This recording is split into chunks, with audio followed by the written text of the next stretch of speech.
Bonjour à tous, bienvenue dans cette nouvelle édition.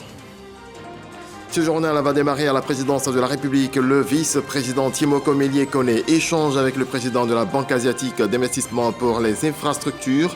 La Côte d'Ivoire et la BAI vont renforcer leur coopération dans plusieurs domaines, notamment les transports, l'énergie, la digitalisation et la santé. C'est ce samedi 1er juin 2024 que l'ancien président ivoirien Henri Konan Bédié sera inhumé. La phase des cérémonies de présentation des condoléances s'est achevée hier à Daoukro, sa ville natale. La journée de demain sera marquée par la cérémonie officielle ultime, à savoir la messe de requiem dans cette église offerte aux fidèles catholiques de son village. Et puis, dans notre dossier VDC, coup de projecteur sur ces médicaments traditionnels aphrodisiaques interdits par l'autorité ivoirienne de régulation pharmaceutique. Ces produits qui avaient du succès auprès des consommateurs sont dangereux pour la santé. Explication dans cette édition. Avant de nous rendre sur le terrain de la santé, prenons tout de suite la direction du palais présidentiel. Le vice-président Timoko Melie Kone a échangé avec le président de la Banque asiatique d'investissement pour les infrastructures. La Côte d'Ivoire et la BAI vont renforcer leur coopération dans plusieurs domaines. L'institution souhaite accompagner les efforts d'investissement de notre pays. On voit cela avec Viviane Aïma. Créée le 24 octobre 2014 par le gouvernement chinois, la Banque asiatique d'investissement pour les infrastructures, la BAI, est une grande institution pour le financement du développement, tout aussi importante que le FMI et la Banque mondiale. Le président de cette institution, Jin Lee-kun, a été reçu ce vendredi 31 mai par le vice-président de la République, Kone Timoko Melie, au palais présidentiel. Le gouvernement de la Côte d'Ivoire est enthousiaste de renforcer le partenariat qu'ils ont avec la Banque asiatique d'investissement dans les infrastructures. La Côte d'Ivoire, le pays le plus important en région, en Afrique subsaharienne, en termes de coopération avec notre banque. Monsieur le vice-président a souligné quelques projets ou quelques domaines, secteurs où ça serait important de travailler ensemble pour le développement économique et social du pays. Des domaines du transport, des transports, de l'énergie, de la digitalisation et du secteur de santé. Tous ces secteurs sont aussi très importants pour la banque. La banque aimerait aussi travailler avec d'autres banques comme la BAD et d'autres banques multilatérales pour pouvoir travailler ensemble avec la Côte d'Ivoire. La Banque asiatique d'investissement pour les infrastructures, BAI, compte à ce jour 93 pays adhérents, tant au niveau de l'Asie que de l'Europe. La France est membre adhérent depuis 2016. Au niveau de l'Afrique, l'Algérie, le Bénin, la Côte d'Ivoire, l'Égypte, le Ghana, le Libéria, la Guinée, le Rwanda, le Maroc, la Tunisie sont membres adhérents de cette grande institution de développement. Et ce vendredi, l'Union des conseils économiques et sociaux et institutions similaires d'Afrique a ouvert les travaux de ses assises au SEDEC. Cette réunion à Abidjan vise à réaffirmer un engagement fort envers la coopération régionale et la lutte contre les changements climatiques. Marie-Chantal Akandan. La rencontre de la fêtière de l'Union des conseils économiques et sociaux et institutions similaires d'Afrique, dénommée UCESA, représente une étape cruciale dans la lutte contre le dérèglement climatique en Afrique. Le Conseil économique, social, environnemental et culturel à SEDEC accueille cette réunion. La présente rencontre, pour laquelle nous sommes convoqués, nous permettra d'envisager les stratégies idoines à mettre en place en vue de poursuivre l'amélioration de la gouvernance, de renforcer la visibilité de nos actions pour un élargissement à d'autres institutions similaires d'Afrique, après et bien entendu avoir apprécié les conclusions du diagnostic global de la marche de notre Union. En mettant l'accent sur les objectifs de développement durable et la nécessité de renforcer la connexion, les membres de l'UCESA s'engagent dans une démarche résolue pour un avenir plus durable sur le continent. La Côte d'Ivoire est un pays cher dont nous apprécions la pleine adhésion aux valeurs de la coopération régionale africaine et l'engagement constant et sans faille à soutenir l'idéal d'intégration de notre continent. La réunion d'Abidjan sera essentiellement consacrée à cet objectif, celui de la définition de manière concertée des axes de développement de la fêtière. Le ministre Jacques Assaoré, représentant le gouvernement, a salué cette initiative, soulignant l'importance des débats et des actions concrètes pour répondre aux défis climatiques en Afrique. Il importe d'appuyer les assemblées consultatives africaines qui ont saisi l'impérieuse nécessité de jouer un rôle substantiel dans la recherche constante des réponses et suffisamment ambitieuse à la problématique du dérèglement climatique afin d'aider nos États à contenir ces impacts néfastes et multiformes. Cette rencontre d'Abidjan offre ainsi une plateforme essentielle pour la coopération régionale et l'adoption de pratiques innovantes au sein des conseils économiques et sociaux d'Afrique. 65%, c'est le taux de réalisation des travaux d'aménagement du carrefour Akwaba dans la commune de Port-Boué. Le ministre de l'Équipement et de l'Entretien routier, Amédée Kofi Kwaku, était sur les lieux ce mercredi. Lansine Bakayoko. Amédée Kofi Kwaku, en charge de l'équipement et de l'entretien routier sur les chantiers du carrefour Akwaba à l'entrée de la commune de Port-Boué. Un projet d'infrastructure important qui va embellir Abidjan, la capitale économique, mais surtout un levier pour améliorer la mobilité urbaine des populations, tout en dynamisant l'économie locale. Globalement, le chantier se comporte bien. Aujourd'hui, les travaux sont environ à 62-65% de taux de réalisation. Nous repartons très satisfaits, mais nous demandons donc à l'AGEROUTE, à la mission de contrôle, à l'entreprise, de tout faire pour tenir ces délais. Parce que ces travaux engendrent beaucoup d'embouteillages et il faut que tout ça les délais soient respectés. Prévu pour juin, la fin des travaux a été repoussée en novembre prochain en cause des difficultés techniques rencontrées sur le terrain. Difficultés que les ingénieurs n'avaient pas prévues au démarrage des travaux. Pour faire un tel ouvrage, il faut faire les fondations. Pour les fondations, il faut aller creuser dans le sol. Mais malheureusement, il y a des canalisations d'eau, des fibres de téléphonie. Nous avons donc quelques retards au niveau de bâches bleues là.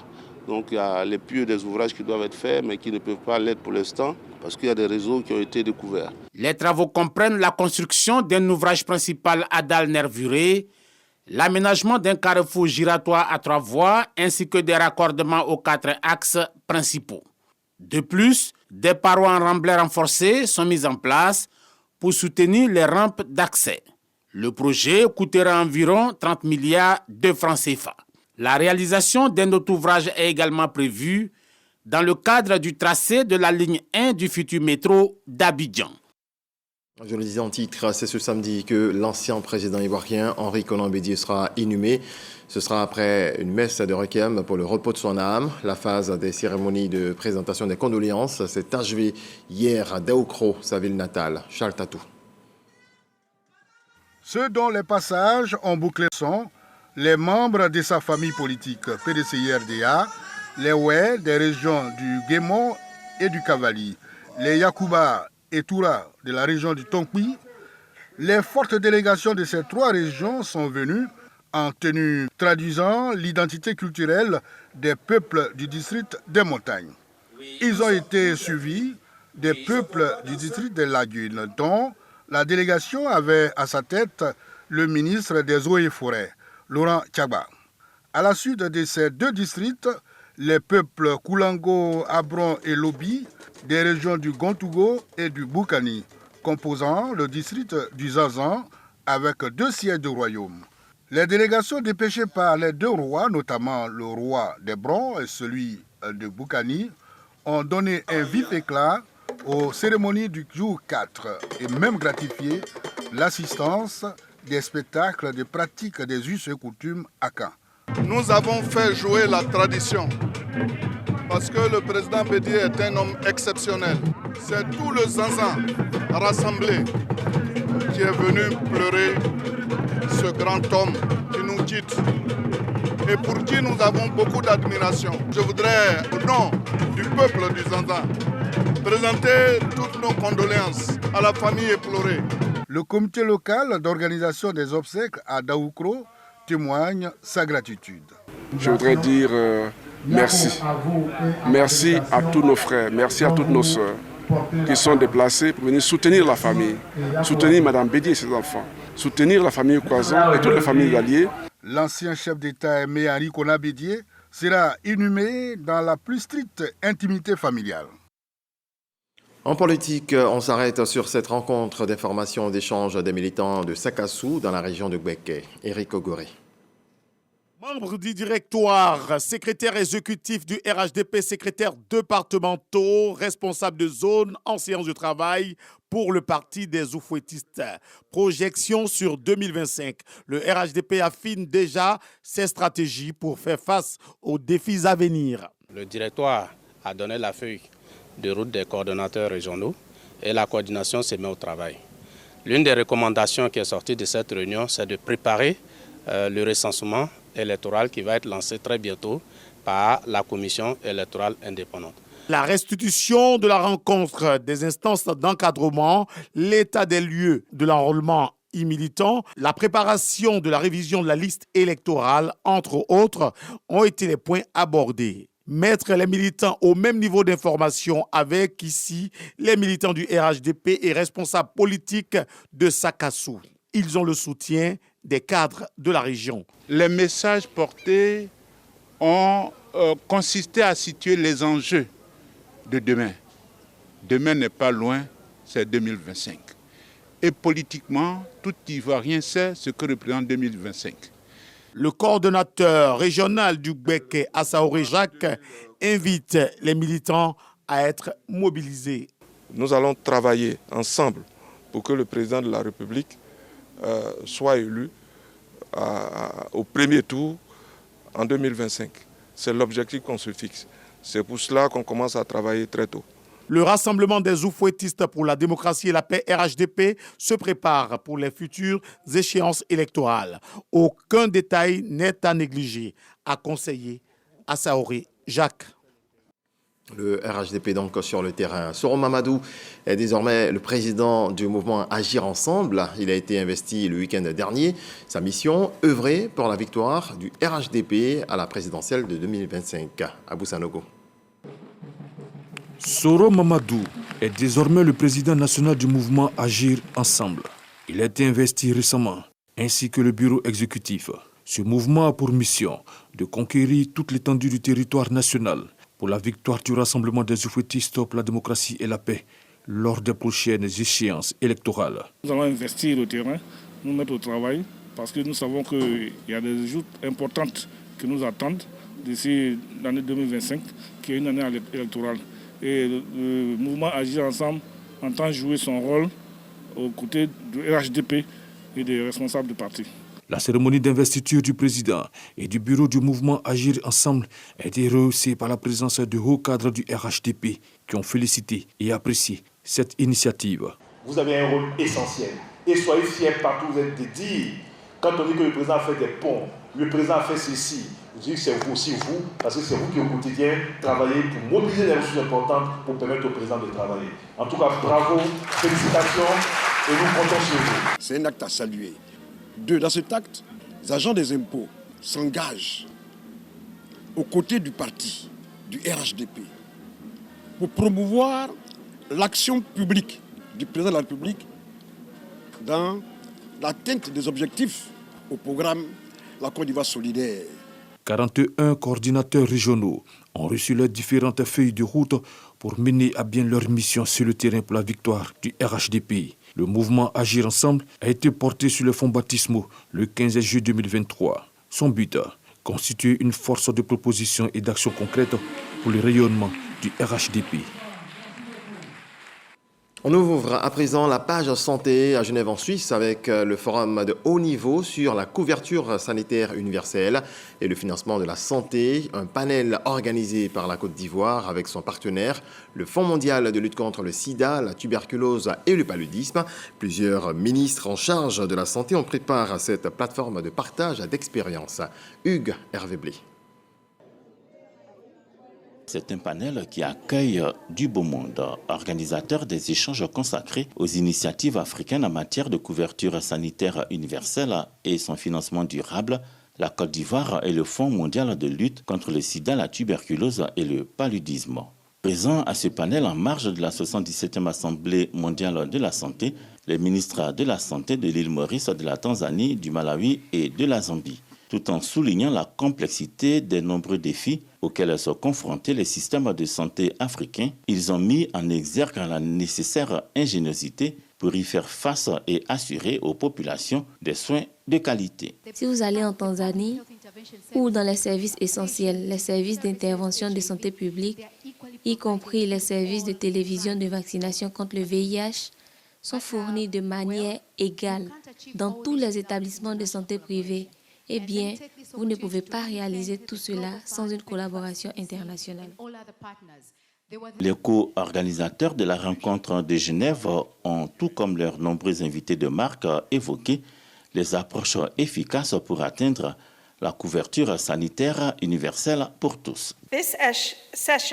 Cette session offre ici une opportunité supplémentaire de recommandation, de partager les réussites africaines, les leçons apprises et les leçons dont le monde entier peut bénéficier.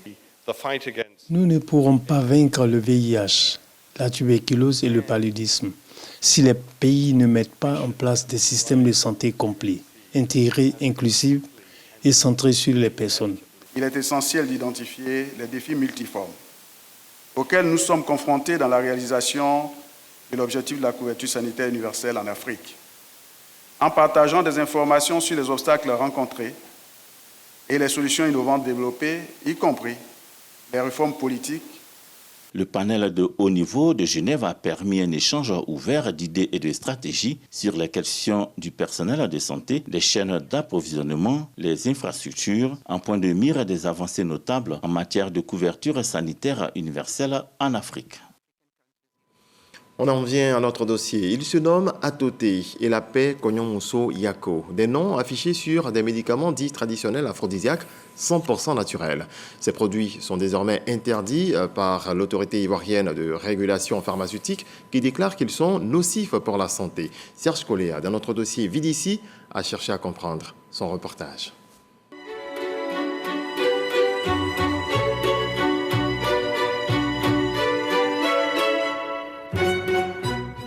C'est un véritable marché florissant en Côte d'Ivoire. Les produits aphrodisiaques suscitent beaucoup d'intérêt dans les officines de pharmacie, les marchés et sur les réseaux sociaux. Ils sont vendus comme de petits pains. Un boom qui pourrait s'expliquer par la volonté des utilisateurs d'être endurants au lit, être de vrais garçons, comme on le dit prosaïquement. Selon certaines études qui ont été faites, 75% des personnes qui utilisent les aphrodisiaques pour augmenter les performances sexuelles ou pour prolonger les rapports sexuels. C'est seulement environ 20% qui utilisent ces produits pour régler un problème de dysfonctionnement érectile. Dans cet univers des aphrodisiaques, la médecine traditionnelle occupe une place de choix. Les tradipraticiens et leurs revendeurs offrent une gamme variée de produits dits efficaces et à 100% naturels. Atoté, Konyomuso, Iniché, Bazooka ou encore la joie, pour ne citer que quelques-uns. Parmi ces potions magiques, Atoté semble être très prisé. Atoté, je ne l'ai jamais utilisé, mais il y a des potes qui sont beaucoup là-dessus, qui me disent que c'est quelque chose qui requinque normalement. C'est un aphrodisiaque d'abord, un antipathique, ça déstresse, on m'a dit. Seulement, depuis le 11 avril 2024, l'AIRP, l'autorité ivoirienne de régulation pharmaceutique, a suspendu la fabrication et la commercialisation des produits Atoté et la paix Konyomuso Yako. Selon les responsables de l'AIRP, des tests menés par 2 laboratoires étrangers et confirmés par le Laboratoire national de santé publique révèlent la présence d'importantes quantités de sildenafil. Selon la note d'information que nous avons reçue de l'autorité ivoirienne de régulation pharmaceutique, c'est qu'à la base, l'Atoté a été présenté comme un produit qui contient des plantes. Parce qu'il existe des plantes qui sont connues pour leurs propriétés aphrodisiaques. Mais nous constatons, en plus des plantes, il y a une substance chimique qu'on appelle sildenafil, qui est utilisé à l'officine comme un vasodilatateur et qui a des effets aphrodisiaques. Sous monopole pharmaceutique, le sildenafil reste un produit chimique qui peut avoir de lourdes conséquences sur la santé des utilisateurs. Ce médicament demande une surveillance de la fonction cardiaque du patient. Et si nous retrouvons cette molécule dans des produits traditionnels, avec aucune surveillance de la fonction cardiaque du patient, avec tous les risques que le patient encourt, il est tout à fait judicieux de recadrer. Ce médicament était vendu sur le plan national comme international.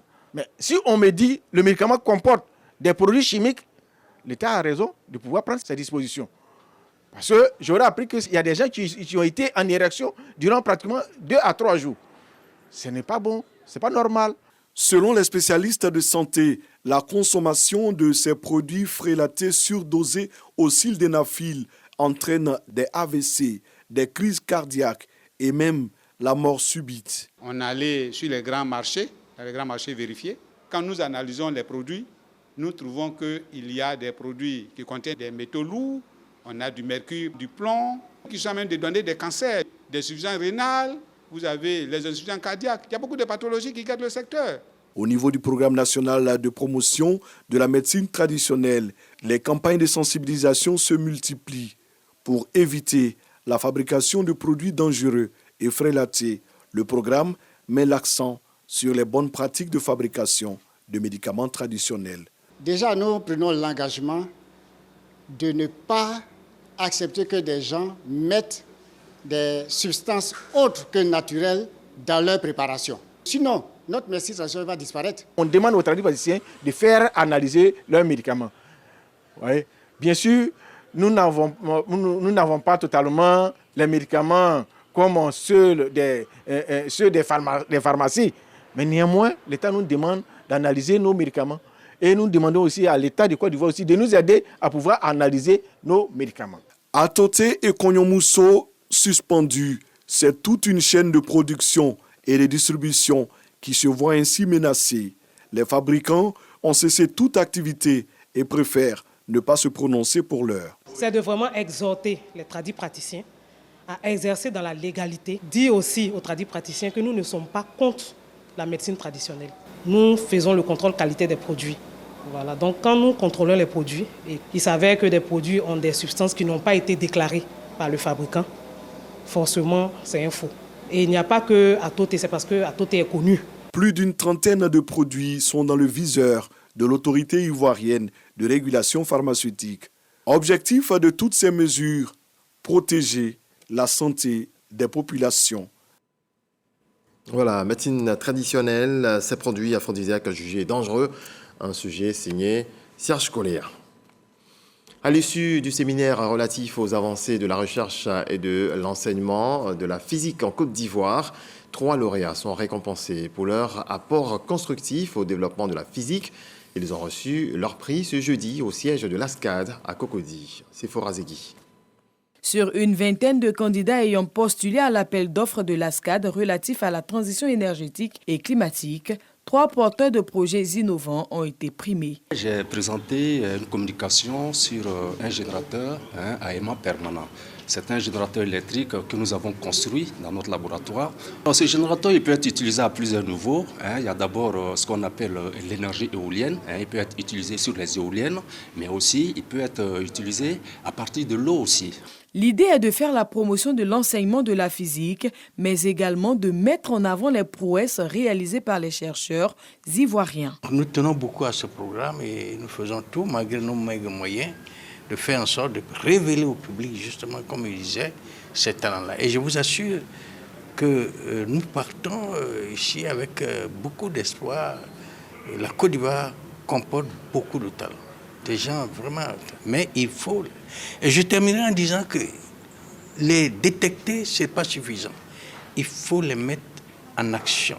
En Côte d'Ivoire, on dénombre 3500 enseignants de physique dans les lycées et collèges. Un chiffre en deçà du nombre escompté par la tutelle. Il faut encore recruter 3500 autres enseignants. Initier donc un événement de cette envergure qui fait la promotion de l'enseignement de la physique revêt d'une importance non négligeable pour le ministère de l'enseignement supérieur et de la recherche scientifique. Les chercheurs doivent Nous allons travailler sur ce créneau-là pour que, à travers la biomasse énergie, notre pays, par exemple, est un pays agricole. Nous avons beaucoup de déchets agricoles, l'anacarde, le cacao, le palmier à huile. Eh bien, tous ces déchets agricoles peuvent être transformés en énergie pour que la Côte d'Ivoire puisse avoir des fournitures énergétiques. La SCAD veut, à travers cette activité, promouvoir la physique et les avancées de la recherche et l'innovation, afin de faciliter l'intégration des systèmes d'énergie renouvelable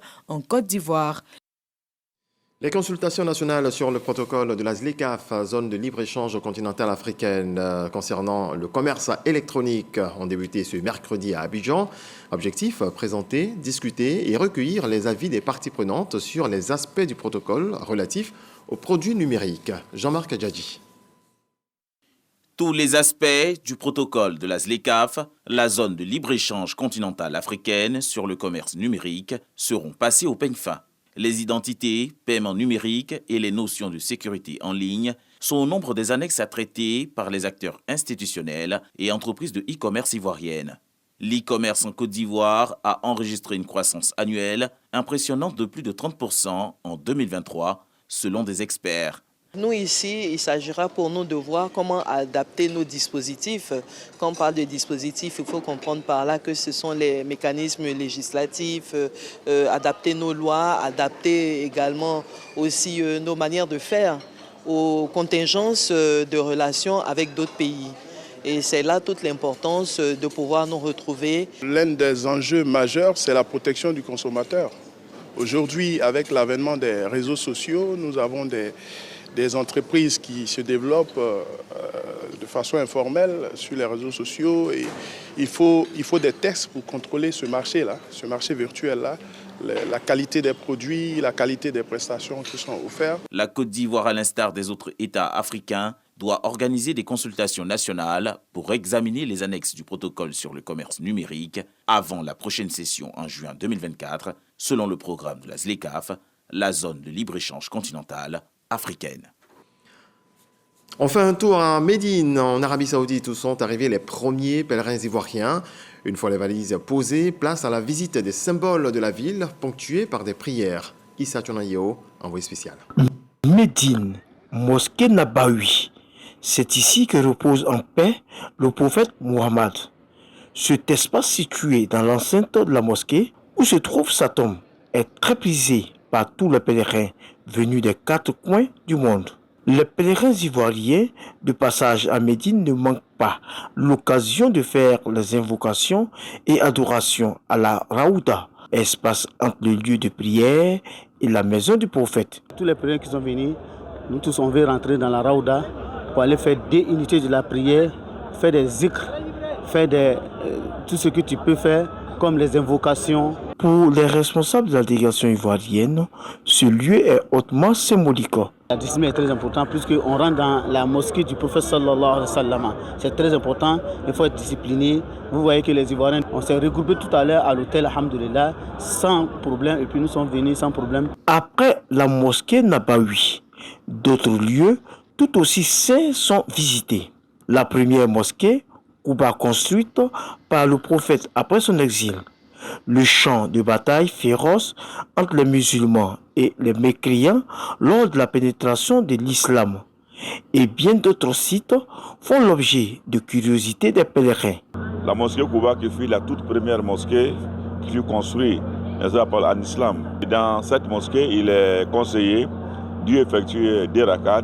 Nous avons été à Uhud, le martyr de Uhud. Le martyr de Uhud, c'était une des batailles, en tout cas, historique de l'islam, qui s'est passé en 3e année de l'émigration du prophète sallallahu alayhi wa sallam, et où il a eu 70 martyrs, dont l'oncle du prophète sallallahu alayhi wa sallam, Hamza, et également le premier ambassadeur en islam, Moussa Abou Noumeir, et tant d'autres. Nous sommes passés à Masjid Kiblatin, la mosquée de deux directions. Vous n'êtes pas sans savoir que la prière avant, c'était en direction de Jérusalem, et c'est pendant une prière de jour, dans cette mosquée de deux directions-là, et il a reçu la révélation de se tourner désormais vers la grande mosquée de la Mecque, donc la Kaaba. Ces différentes visites mettent fin à 3 jours de séjour à Médine. Dans le reste de l'actualité, en bref et en image, en Afrique du Sud, les résultats partiels des législatives confirment donc les sondages. Un tiers du dépouillement indiquerait un net recul de l'ANC au pouvoir avec 42,31% des suffrages exprimés, soit bien en dessous de la majorité absolue qu'il détient actuellement au Parlement. Le Congrès national africain se trouve ainsi en mauvaise posture après 30 ans d'hégémonie. Aux États-Unis, Donald Trump a tenu une conférence de presse aujourd'hui après avoir été reconnu coupable jeudi lors d'un procès pénal à New York dans l'affaire Stormy Daniels. Une première pour un ex-président américain et un séisme pour le milliardaire qui se dit innocent et entend retourner à la Maison-Blanche. S'ils peuvent faire ça à moi, ils peuvent faire ça à tout le monde, a fustigé le candidat républicain qui a promis faire appel de la décision. Voilà, c'est la fin de ce tour d'horizon de l'actualité. Très belle nuit. Dieu nous garde en vie et en bonne santé. Bonsoir.